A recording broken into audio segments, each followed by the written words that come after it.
Donc là, on est à Grigny avec monsieur le maire Philippe Rio, le meilleur maire du monde. C'est le classement officiel, hein. C'est officiel. Ex aequo avec le maire de Rotterdam. On a l'impression d'être juste sur un parking, mais en fait, là, ce qu'il y a, ça c'est un forage. Je descends à 2000 mètres sous terre. 2000 mètres sous terre, on a une tête de puits de géothermie. Alors c'est quoi la géothermie? La géothermie, c'est que sous nos pieds, à 1800 mètres, il y a une nappe d'eau chaude qui s'appelle la nappe du Dogger. Et on récupère la chaleur, on réinjecte avec un échangeur et ça nous permet de chauffer des logements. Vous chauffez quoi? Alors c'est les logements là-bas? Aujourd'hui, on chauffe l'équivalent de 11 000 logements. C'est ceux-là qui sont... C'est ceux-là, la copropriété de Grigny 2. Les 5 000 logements sont chauffés et l'eau chaude sanitaire provient de la chaleur géothermale. Et tous les matins, quand je prends ma douche, puisque j'habite dans ce quartier, c'est de l'eau issue de la chaleur géothermale qui me permet de me chauffer chez moi et de prendre ma douche avec de l'eau chaude. Et alors pourquoi vous êtes passé à ça? Pourquoi vous n'êtes pas dit bon bah, on continue à faire au gaz comme tout le reste de la France quoi? Deux impératifs. Un impératif économique, d'abord et avant tout, puisque les soubresauts du marché du gaz et du pétrole créent une incertitude pour des ménages vulnérables et fragiles.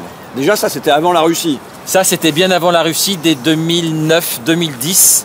Le prix du gaz variait trop et ça ne permettait pas pour des familles fragiles et vulnérables de pouvoir se projeter dans l'avenir. Et puis bien évidemment, double effet qui se coule de la géothermie, c'est qu'on peut maîtriser le prix et en même temps, on arrive à économiser des tonnes de CO2 puisqu'on remplace du gaz naturel, qui est faussement naturel puisque en fait c'est une énergie fossile, par 70% de géothermie qui n'émet pas de gaz à effet de serre. Ça c'est la cheminée, lorsque c'était à 100% gaz, on aurait vu s'échapper une masse de fumée qui comprend des CO2, du dioxyde de carbone.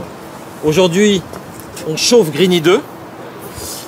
Durant l'hiver, quand il fera plus froid, il y aura un petit peu de fumée, mais on économise plus de 10 000 tonnes de CO2 par an. Alors, donc c'est bien pour la planète et c'est bien pour le pouvoir d'achat. C'est bien pour les factures des gens. C'est bien pour les factures des gens. Alors il y a des communes alentours qui ont décidé de se raccorder à votre système. Ouais. Grigny, Viry-Châtillon, le couple du démarrage, Fleury-Mérogis. On dessert d'ailleurs la plus grande prison d'Europe, celle de Fleury-Mérogis, Sainte-Geneviève-des-Bois, Rissorangis, Saint-Michel, Morsan dans les années à venir et Juvisy. Première phase de création Grigny-Viry, une deuxième phase d'extension et on travaille déjà sur une troisième phase d'extension de notre réseau de géothermie. Ils se sont dit c'est une bonne idée, on s'y met. Et vous, votre problème, c'est que vous voulez faire la deuxième moitié de Grigny comme ça, ouais. La Grande Borne. Enfin, moi, c'est un quartier que j'ai connu dès que j'étais au collège parce que comme habitat qu'il fallait plus faire, on nous expliquait que c'était la Grande Borne. Tu l'as traversé. Et c'est pas si pire que ça. Voilà. Et donc tu te dis, bah voilà, ce quartier populaire d'habitat social, je veux le mettre aussi en géothermie, à la fois pour les factures des gens et pour que ça pollue moins. Et là, paf, t'es bloqué, parce que Engie te dit, attendez, si vous voulez faire ça, vous avez un contrat qui va jusqu'en 2029, vous devez raquer. Quand on réalise ce projet, en fait, on met à la porte Engie. Dans le même moment, le réseau de la Grande Borne devait repasser un nouveau contrat. Nous étions en négociation avec le bailleur social qui est propriétaire de la Grande Borne et il n'a pas cru en notre projet et il a préféré signer un contrat de gaz jusqu'en 2029. Nous étions là en 2017.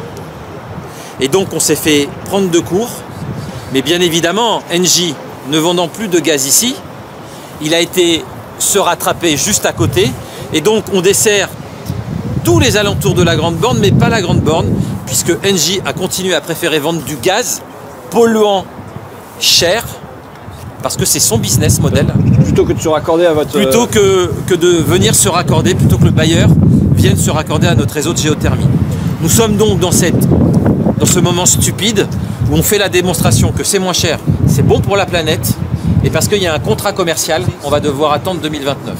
Donc nous essayons de convaincre tout le monde, et il faut qu'il y ait des évolutions législatives. L'urgence climatique, on peut apporter une réponse locale, parce que la Grande Borne, 3500 logements, une dizaine d'équipements publics, on est sur l'équivalent de 6500 tonnes de CO2 en moins dans l'atmosphère si demain matin on passe en géothermie.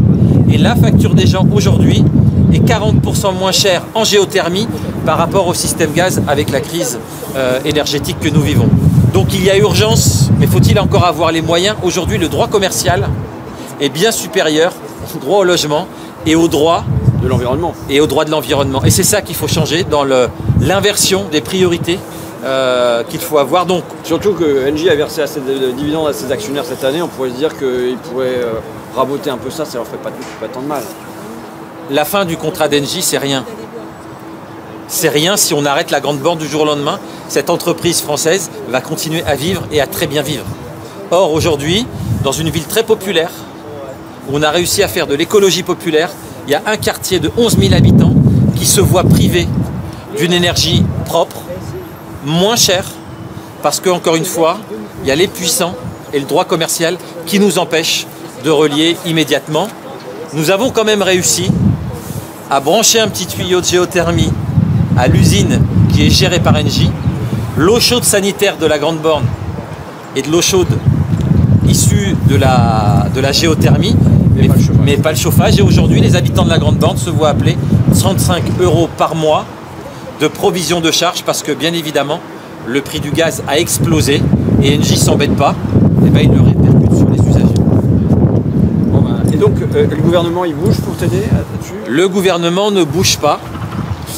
Nous avons saisi la terre entière, mais la réponse que nous avons, c'est il y a un contrat, et donc il faut attendre la fin du contrat.